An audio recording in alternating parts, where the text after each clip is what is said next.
Did you like it? You can tell me. All right, I'll be honest with you. It wasn't as funny as I thought it was going to be. Well, they say if you're over 20, you won't enjoy it, but I haven't seen it. I haven't seen 1 foot of it, of the film of it. Did they leave any of my stuff in? Oh yeah, you're there. Oh, you're there. If they photographed it right and the sound was working, some of it was pretty funny. I ad-libbed about 3/4 of what I did in the thing. How did you come to get that part? Well, I went up to see him, and it turned out that the director is an old friend of mine, and that one of the producers was a writer on the Steve Allen Show. And I knew him when he was managing a comedy act. Later turned out to be his partner writing on the Steve Allen Show. Arnie Sultan and Marvin Worth. Now Marvin Worth is a big producer. He did The Rose and Lenny, and now he's produced it with a partner. And when they were looking at me and told me what this part was, you know, and described what it was, and they said, we've been having a lot of trouble casting this part. And the first thing I said was, is it Louis Nye dead? Because it's just Louis Nye. That was all I did. Not Louis Nye himself. I mean, Louis Nye's character. So that was largely what I did, really. I don't know why he didn't do it.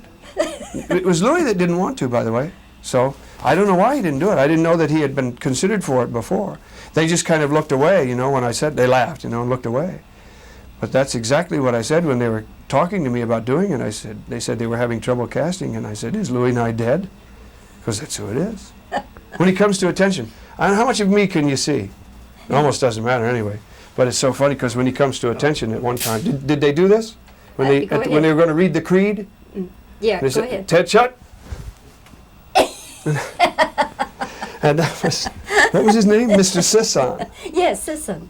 Sisson. And what was his first name? It was something that was left over from Sergio. I don't know. It sounded like Sissy Sisson, but I knew that wasn't it. You know. Sergio. If they did maybe, that's Sergio, what they said. because that was left over when they were going to have Sergio Franchi sing the national anthem. Did I sing the anthem? No. I didn't sing. Oh yes, you do. You sing it. Yes, not yes. You know how many S's there are in the national anthem? Did every one of them sound? They were on a reverb mic and an echo on a great big field. Oh, say, can you see? Did it do that? Yeah. I haven't seen it yet.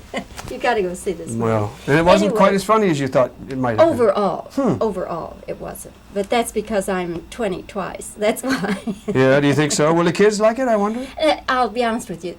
Nobody was laughing too much last night at the theater I went to. A few chuckles, but they weren't guffawing. Now, just a minute. You mean when I was working, they weren't laughing? No, I mean the entire movie. Listen, we got to get. I would laugh if I saw somebody up there singing the Star Spangled Banner with a lisp. Yes, people laughed at that. And a soccer referee's uniform with a pink handkerchief and a pink whistle on a chain, pink chain. We got to get out of here. You got to go do a show. Well, you've distracted me enough. I'm not anywhere near as nervous as I was. Well, I'm glad you're not nervous. I'm glad you saw the movie. I wish you'd really, really, really liked it, but listen. There will be other movies. And anyway, I know I'm going to like it here. So, I sure hope you like it. Okay, Tom. God bless you. Thanks I'm glad to see you again. Thank you so much. No. I'll give a two-shot Okay, if you just stay there just a second. Yeah, sure. Just a second. Okay. Just chat for a moment if you would, Bobbie. Yeah. No, I purposely wanted to see that movie in a regular theater rather than a screening. That, you know, I suppose looked funny on paper. Like the Punch Bowl, you know. That's not funny. That's not sure funny. Isn't funny. And that's a running gag, and you know where it's going. You know. You do? Well, when they keep saying it, you know, it just, you know. You know. And Now your character is very good, and they're many hours together in the same bungalow, you know, waiting to be called and so forth. So I didn't have that much to do in the I wasn't, you know, much to do in the picture. And it was. But I saw you amused me very much. Yes, I thought it was terrific. Yeah. Did you know that I had pantyhose on when I was refereeing the soccer game?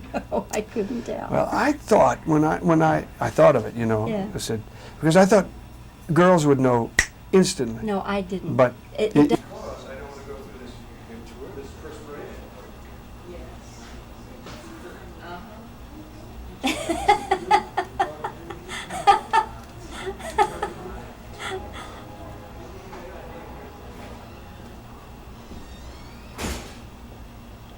Okay, question number 1. Do you have some favorite parts in California Suite?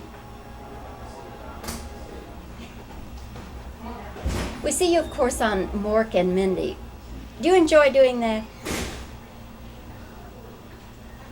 Robin Williams, we understand, is such an improvisational performer. Do you enjoy that, or does that get your timing all out of whack? Okay, just one more thing. Okay. In this movie, Up the Academy, you play a rather limp-wristed fellow. How did you happen to get that part?